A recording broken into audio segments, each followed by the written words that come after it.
because the Labor Party was desperate to spin this budget into total confusion. And in some way they got away with it. You know, they talked tough before the budget came down. They leaked all these figures out to pretend that it could be terrible, far worse than anything that happens. And of course, they deliver better than expected and they say, isn't it great we've got only 8.5% unemployment? Isn't that fantastic? We've done so well. It could have been 10, it could have been 15%, but you know what? We're delivering 8.5% unemployment. We're so good. That's what the Labor Party say. That's great, isn't it? It was 4% 18 months ago. 4% 18 months ago, and the Labor Party takes pride in 1 million Australians being unemployed. Takes pride, Mr Speaker. They're saying the budget deficit could have been $70 billion. And you're a union $70 billion next year. You're a union leader. And you know what? Guess what? Oh, it's fantastic. Aren't we great? We've delivered $58 billion. Haven't we done a wonderful job? Forget that it is the largest budget deficit since World War II. Forget that. That's irrelevant. That's irrelevant. This is like a scene. This is the 13th episode of Fawlty Towers. That's what it is. When the Treasurer comes to the dispatch box, I'm having terrible flashbacks of Manuel and Basil Fawlty, all of them, the whole team. I'm reminded of that song, Ship of Fools, you know, because it is a ship of fools over there. The problem for us and the problem for all Australians is this. The ship of fools is running the country. The ship of fools is running up the biggest deficit in modern Australian history. The ship of fools is running up the biggest debt in Australian history. $9,000 for every man, every woman and every child in Australia. And you know what? It will be bigger. Yeah. I am prepared to bet everything I have that the Labor Party deficit and debt will be far bigger than what we heard last night, because that is how they do it. The Labor Party has no restraint. The Labor Party has no control.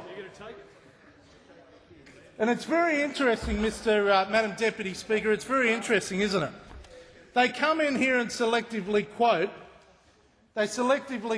from so-called authorities about how they've got a plan to get out of it. Now, there will be the usual sycophantic so-called business representatives that will say that the Labor Party has a plan to get out of debt and deficit. But I tell you what, Madam Deputy Speaker, I tell you what, the ANZ described the budget as having optimism around the economic forecast, suggesting there is considerable scope for slippage. Slippage. This is a new one, slippage. And the National Australia Bank said, our real concern is that the budget does not lay out a credible medium-term policy to return the budget to a more sustainable footing. Damn right. The NAB is absolutely right. And perhaps in the most truthful analysis of the forecasting and the Labor Party's so-called plan to get the budget back into surplus, JP Morgan says swan diving into the Red Sea.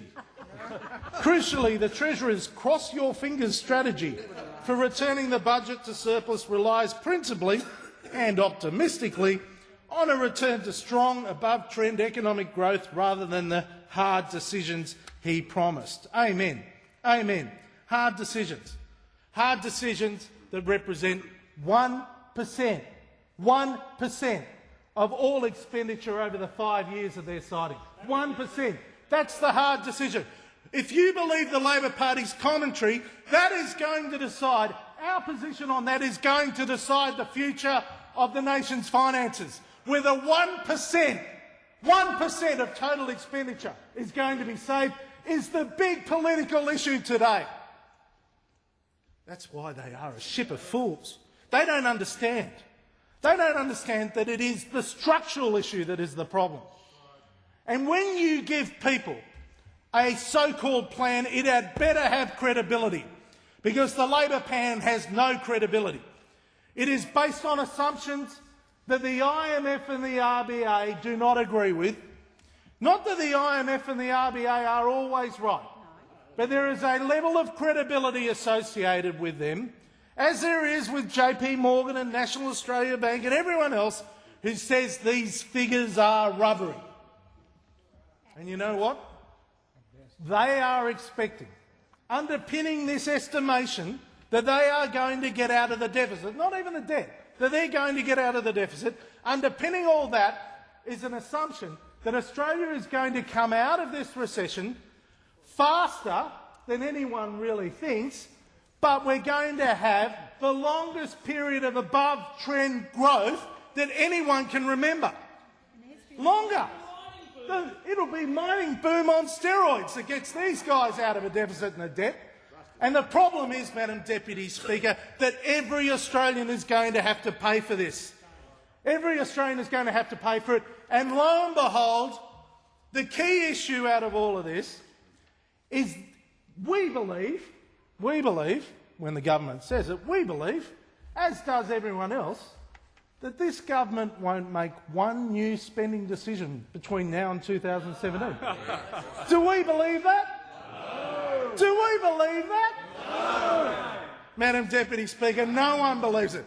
For a Prime Minister that has committed over $200 million a day in new spending initiatives since he was elected, they are asking us to believe that the deficit will be no worse because they will not have one new major spending initiative between now and 2017. A ship of fools they are.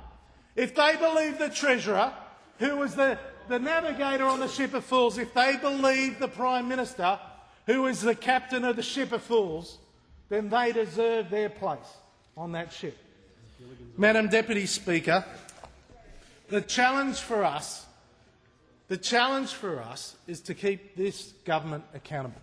The challenge for us is to stand true, which we will do, to our core principles, that you should aim to spend only that you collect, that you should aim to create jobs, not just for today, but for tomorrow, that you should be fiscally responsible, and most importantly of all, you should not leave the next generation of Australians with a level of debt that will be a ball and chain around their legs and will prevent them from seizing the opportunities that the Coalition have worked so hard to deliver over 11 years of government.